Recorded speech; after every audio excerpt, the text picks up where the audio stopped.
La historia del día. Vamos a la historia del día. Vamos a hablar de la fuga de presos más importante de todos los tiempos. La más grande que se ha registrado y la más espectacular. Nos vamos a ubicar en Uruguay.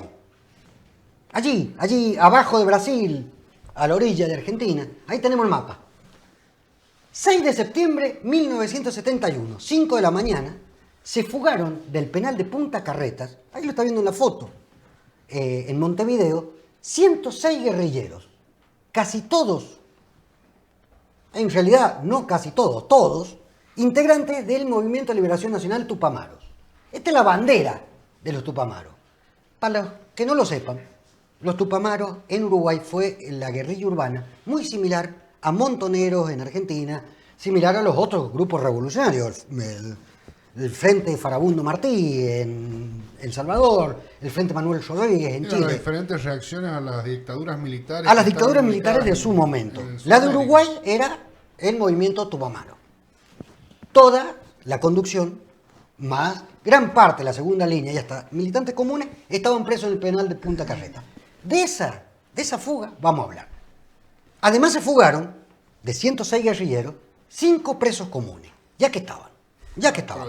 Aprovecharon la volada. ¿Cómo lo hicieron? Dice la crónica que gracias a una increíble organización, al secreto que pudieron guardar, a la corrupción de los guardiacárceles, y tuvieron la suerte que había un ingeniero entre los presos. Un ingeniero muy hábil que pudo guiar un túnel con apenas unos planos viejos y con herramientas muy rudimentarias. Tienen que tener en cuenta que si se desviaban unos centímetros de lo que estaban haciendo, todo hubiera fallado. Toda la operación se llamó el abuso, ¿no? Y se realizó en total silencio sin disparar un solo tiro. La noticia fue portada de los diarios de todo el mundo. Ahí tenemos la primera portada de los diarios y tenemos otras más. Salió en todos lados. No solo fue un tema uruguayo, pasó a ser un problema de seguridad internacional y hasta la CIA participó después. Entre los evadidos, entre los fugados, estaban los máximos dirigentes históricos de esa organización guerrillera. Ahí tenemos las fotos de jóvenes. Raúl Sendic, esto es de izquierda a derecha, Raúl Sendic, José Mujica, Eleuterio Fernández Huidobro y Jorge Amílcar Manera Lluveras. Ese tipo era ingeniero. Son tipos muy importantes de la historia uruguaya. Aunque en el resto del mundo probablemente no lo conozcan, ya se van a dar cuenta al final del relato quiénes son de los que estamos hablando. Vamos a contar cómo lo hicieron. Durante 30 días, sin ser descubiertos, los tupamaros habían creado, con herramientas muy rudimentarias, fabricadas por ellos mismos en la cárcel, una red de boquetes que intercomunicaban toda la cárcel. Ahí tenemos la foto de una de las herramientas. Básicamente eran lo que hoy se conocen como las facas. Las armaban y con ese tipo de apenas, cuchillos casi sin filo, hicieron unos boquetes increíbles. Vamos a poner una foto cómo era el penal. Mire este plano. En este plano aparece una planta baja, primer piso, segundo piso, tercer piso. ¿Vieron todos esos puntitos rojos? Bueno, hicieron un boquete en todas las celdas. Interconectaron todas las celdas. Del segundo piso, del primero al segundo piso. Además hicieron desde el segundo al primero un hueco en el piso y que llegaba a la celda número 73. Ahí había un preso común. Ellos dicen que era un hombre que creía, ese preso común, tenía algunos problemas psicológicos y creía que hablaba con extraterrestres, con ovnis. Entonces va uno de estos muchachos de los Tupamaros y le explica que era algo así como un profeta y que tenían un plan de escape. El preso común se prendió. Y a partir de ahí empezaron a hacer un túnel. Si ustedes ven en el plano, ven todos esos puntitos, pero mire esa línea que sale desde abajo. Bueno, ahí empezaron a hacer el túnel los muchachos. 44 metros cavaron, ¿está? Desde la celda 73 hasta una casa del frente. Pero vamos a seguir contando cómo fue el asunto. Nadie los vio, nadie los escuchó y nadie descubrió la fuga hasta que 111 tipos en toda la cárcel y todos los guerrilleros que estaban afuera, ¿no? Que le habían dado apoyo y logística desde el exterior, ya estaban todos fuera del penal, en distintas casas de seguridad distribuidas, no solo por Montevideo, sino por todo Uruguay. Manuel Lluveras, esa es la foto 7, era el ingeniero. Fue quien tuvo a su cargo la parte técnica de la construcción de un túnel para la fuga. Los tipos tenían muy poco tiempo. Hacía muy poquito tiempo se habían fugado de la cárcel de mujeres, unas 12, 13 mujeres, y la dictadura estaba con las garras afuera y estaba advertida. Entonces habían planeado pasarlo de Punta Carretas, del penal Punta Carretas, en el medio de Montevideo, a una isla, la isla de San José. Para los que conocen Uruguay, está medio al frente de Punta del Este, esa isla. Pues ahí habían hecho un penal para meter a los muchachos. Como lo estaban acondicionando, los tupamaros sabían que tenían muy poco tiempo. Tenían menos de 30 días. Y se pusieron a laburar, básicamente. En los papeles, la fuga parecía trabajosa, pero dentro de todo sencilla. Los presos políticos, como dijimos, estaban alojados en el primer y segundo piso del penal. Habían pensado abrir todos unos boquetes, al final los hicieron bastante más grandes, terminaron siendo grandes pasillos, ¿no? Ahora bien, ¿cómo, además de tener estas facas, habían sacado unos alambres? Porque se habían dado cuenta que la cárcel era muy vieja. Entonces la argamasa salía muy rápido. Claro que detrás había ladrillo y había que picarlo. Pero tenían un gran problema. ¿Qué hacemos con la tierra? ¿Y qué hacemos con los escombros? Entonces, habían calculado los metros cúbicos que cabían debajo de la cama. Pero llegó un momento en que se llenó. Se llenaban debajo de las camas, claro. ¿No es cierto? Y además, ¿cómo disimulaban los boquetes? Les pedían a sus familias que trajeran, ¿se acuerdan de esos grandes afiches, los pósters de ese tiempo? Estamos en el 70. Entonces se había llenado la cárcel de póster de equipos de fútbol, de chicas que venían de la gomería. Se habían llenado. Y estaban todos a la misma altura. Para que los guardias de afuera, que básicamente intentaban no entrar demasiado con los presos políticos, vieran, todos colgaban la ropa en la cama en el mismo lugar y dificultaba la visión, ¿no? Esta imagen que están viendo es el boquete que abrían de celda, entre celda y celda. Si lo ven, no es tan pequeño. Son todas imágenes reales. Muy bien, tenían que llegar, como habíamos dicho, a la celda Arión se llamaba, ese preso común que veía ovni, que estaba abajo, y de ahí se empezaba a cavar el túnel, unos 40 metros. ¿Qué habían hecho los tupamaros? En realidad habían tomado una casa justo al frente del penal, ¿no? Oportunamente fue tomada esa casa, y fue tomada la casa detrás de la cuadra, sería la contigua, pero que da a la otra calle. También, en ese momento iba a ser tomado. La construcción del túnel empezó el 11 de agosto de 1971. Ahí empezó la construcción. Ahí va la foto 9.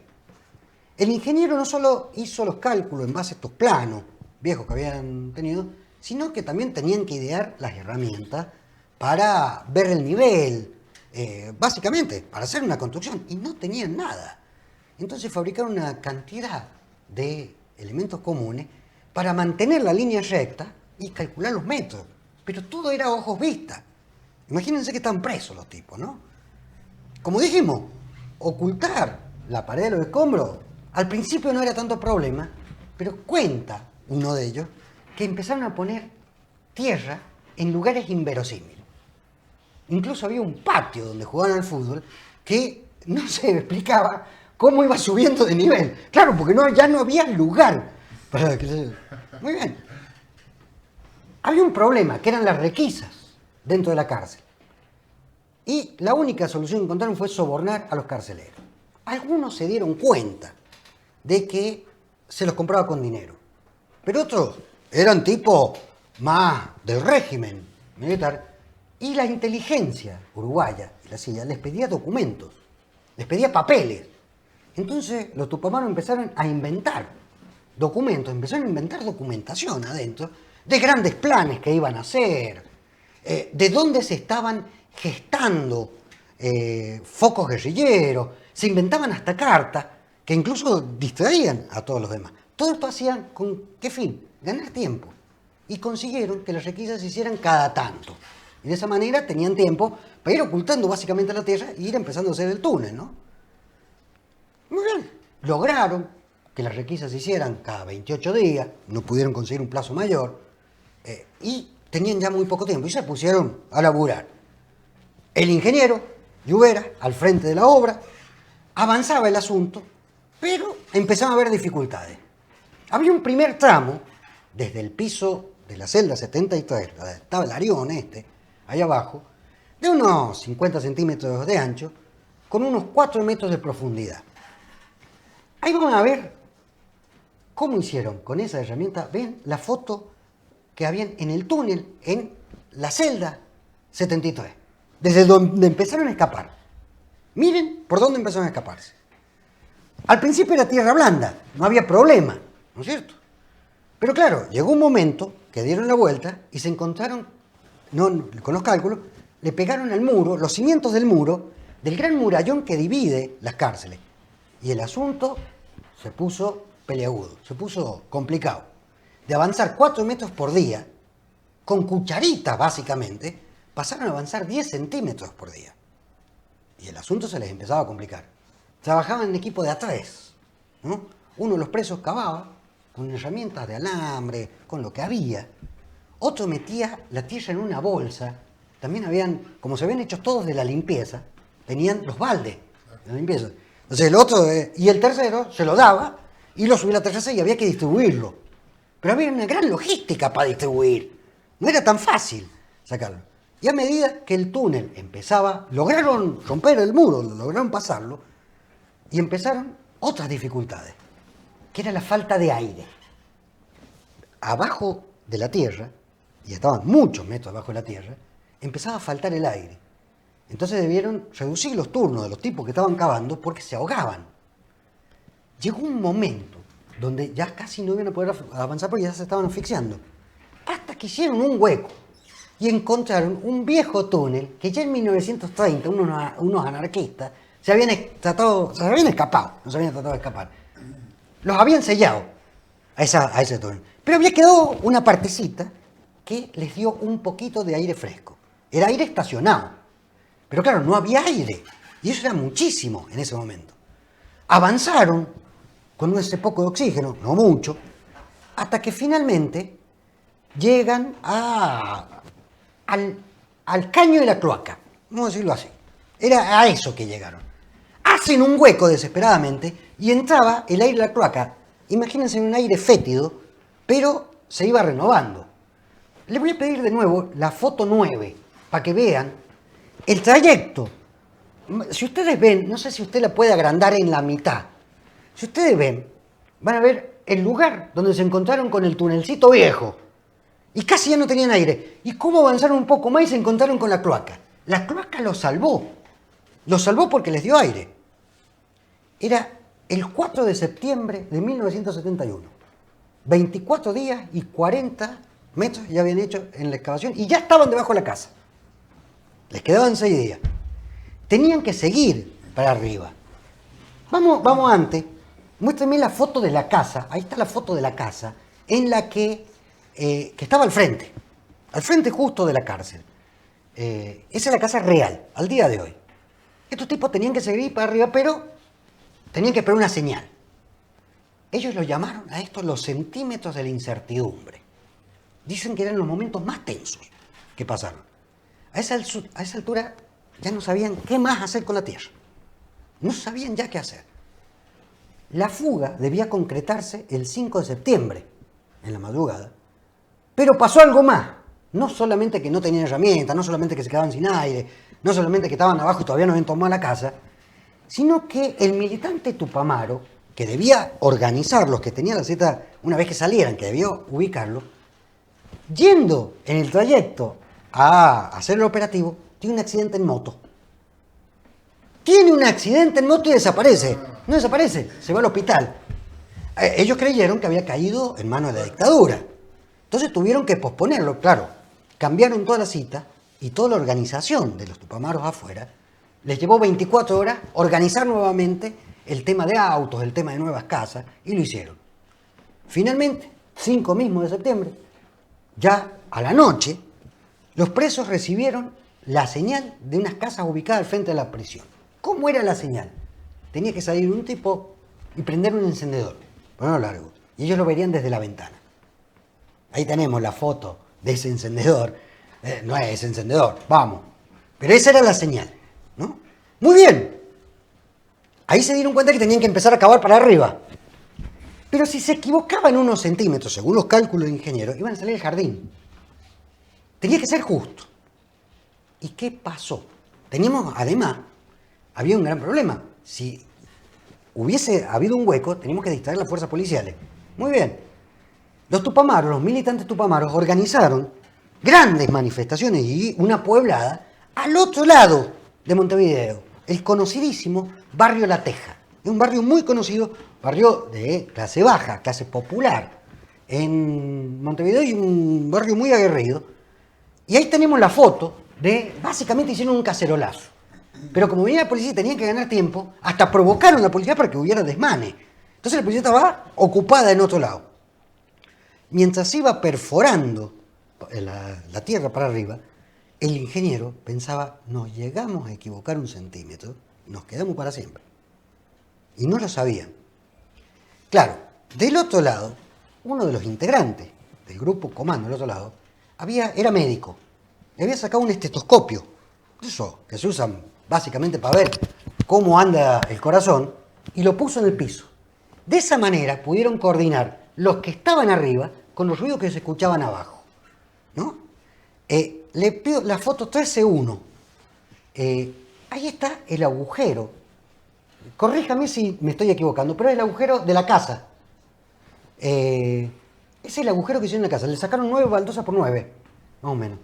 Desde arriba, ¿no? Ese tipo que escuchaba con un estetoscopio se llamaba Henry Hengler. Ahí tenemos la foto. Futuro candidato a premio Nobel de medicina y que tuvo inmensos descubrimientos. Sigue trabajando el día de hoy con el tema del Alzheimer. Tiene una historia increíble este hombre. Así como a Favaloro nunca se lo dieron, o a Borges nunca le dieron el Nobel, también a este Hengler no le dieron el Nobel, y es el médico más famoso en Uruguay, ¿no? Pero en ese momento, además de médico, era el guerrillero, y era el vago que estaba con los estetoscopios. Y era el tipo que estaba levantando las baldosas, vamos. Eran casi las 5 de la mañana del lunes 6 de septiembre, 1971. 1 a 1, los presos fueron izados a través de ese agujero, ¿no? Una vez en la primera casa, pasaban a la segunda casa, esa que daba la contigua, ¿no? Que estaba tomada por otro grupo de tupamaros, donde se cambiaban la ropa, recibían un arma y recibían dinero y hacían toda la logística, que no era tan pequeña. 2 camiones, 3 colectivos, 9 autos y 4 autos para los líderes. O sea, todo eso lo tenían que poner y organizarlo para meter en un pequeño garage de casa, de hogar, ¿no? Los máximos dirigentes se fueron rápidamente en los 2 autos, el resto de evadidos se distribuyeron, incluso los 5 presos comunes, con el Arión que ya me cae bien, por cierto, el místico, se distribuyeron y se fueron a una casa segura. En el penal se enteraron de la fuga recién cuando llegaba la hora del recuento. Ahí tenemos la foto. Fueron a recontar los presos. Toda la segunda planta y la tercera planta estaba completamente vacía. Tan sigiloso fue todo, tan preciso el mecanismo de relojería que tuvieron estos tipos para lograr la libertad. Por eso se llamaba el abuso. Ellos estaban abusando de quienes los tenían encerrados. Así le pusieron al operativo, ¿no? La operación. Al día de hoy, donde se encuentra el penal de Punta Carreta, de donde se fugaron estos 111 tipos, funciona el shopping y el centro de compra más importante de Montevideo. Y ahí tenemos la foto. Ahí donde estaba la cárcel, ahora hay un shopping. Renunciaron, por supuesto, además del jefe del penal, director del penal, hasta el ministro del Interior. Vamos a dar una última foto. Mire, póngame la foto 17. Aquí tenemos los 4 principales artífices de la fuga, de izquierda a derecha. Raúl Sendic, José el Pepe Mujica, Eleuterio Fernández Huidobro y el ingeniero Llovera. Miren la foto, ahí están cuando eran jóvenes, en ese momento, y miren la foto abajo. Uno de ellos, Sendic, fue el más importante dirigente, el que fundó la izquierda uruguaya. Ya está muerto. El segundo, Eleuterio Fernández Huidobro, si no me estoy equivocando, estamos bien, porque después viene el Pepe Mujica, ¿no? Eleuterio Fernández Huidobro, le decía el ñato, fue, además, ahí estaba en joven, pero miren el más grande, senador nacional, ministro de Agricultura y hasta embajador. El Pepe Mujica, mire la foto arriba cuando estaba preso, era flaco, presidente de la República a los años de esto. Y Llovera hoy tiene 93 años y era un joven en ese momento. Estos tipos, con varios más, cayeron nuevamente al año después de esta fuga y pasaron muchos años, hasta 1985, pasaron presos, absolutamente incomunicados, en lo que se llamó los nueve rehenes de la dictadura uruguaya. Pero eso ya es otra historia. La que distribuía los autos y distribuía las casas era nada más y nada menos la futura ex vicepresidenta de la República de Uruguay y fue después la esposa del Pepe Mujica. Esta fue la fuga de presos más importante que ha existido en la historia. ¿A quién mandamos al cielo y a quién mandamos al infierno en esta fuga? Vamos a ver cómo bailan mis bailarines, que se han quedado. Porque es difícil en un caso como esto, donde uno no sabe dónde están los malos. Afuera estaba una dictadura, y estos eran presos políticos, si bien eran presos políticos, pero eran guerrilleros. Eran guerrilleros. Acá ninguno es nene de pecho. No, acá no hay nadie. No hay bueno. Acá. Ahora, pero dígame si no es simpático. Hay que hacer un túnel de 40 metros. Eso es increíble con el tipo de elementos que tenían a mano en la misma prisión, poder llegar a hacer un túnel de esa manera. Es imposible. Y que nadie se diera cuenta. Es imposible no tener simpatía por es muy difícil. Por la obra de ingeniería que realizaron. Es muy difícil. O sea, la verdad es muy difícil. No sé, claro. Es más muy allá difícil. de todo lo demás de contexto que podemos tener, la simpatía se la ganaron. Déjenme mandar al infierno a alguno. La dictadura la mando de hecho. Pero por lo menos esto hago por simpatía. Mandemos uno al cielo simplemente porque nos cae bien. Aquel que miraba a los ovnis. Ese sí. Y que se prendió. Porque sin ese tipo. El místico que había. Sin este tipo de la celda 73, era imposible hacer nada. Sí. Era imposible hacer nada. Y el tipo prestó toda la logística. Se fugó con ellos. Claro. Pero era un preso común. A mí me interesaría saber qué pasó después. Con él no lo sé. Sabemos toda la historia que nos va a dar para otra charla de todos los otros. Con el tipo no sé. Lo único que sé es que tenía antecedentes penales, pero simplemente por robo agravado, capaz que. Vamos, puede ser por escalamiento, también puede ser con arma de fuego. Pero el tipo me cae bien. Por loco, pero por solidario también me cae bien. Pongamos. Fundamental en el escape. Además de ser fundamental en el escape, y ya nos cayeron bien por simpatía. Al otro, pues, digo, no lo mandemos al infierno tan rápido. Es el expresidente de la República de Uruguay, vamos. Lo pongamos en el purgatorio. Sí, digo, pues, ya que estamos nosotros ahí para preguntarle cómo se hace semejante cosa. Mire que hay que remontarse para una fuga similar como 100 años atrás en España, pero salieron por una puerta. No hicieron tanto bardo. Algunos hacen grandes películas cuando se escapan dos tipos de una cárcel en medio de una isla que no deja de ser importante, pero no son 116 tipos. Y no salen en la portada de todo el mundo. Vamos, esto pasó en Uruguay en 1971. Vamos a dejar un segundito para tener resto, para hablar en el debate. Vamos al segundo bloque.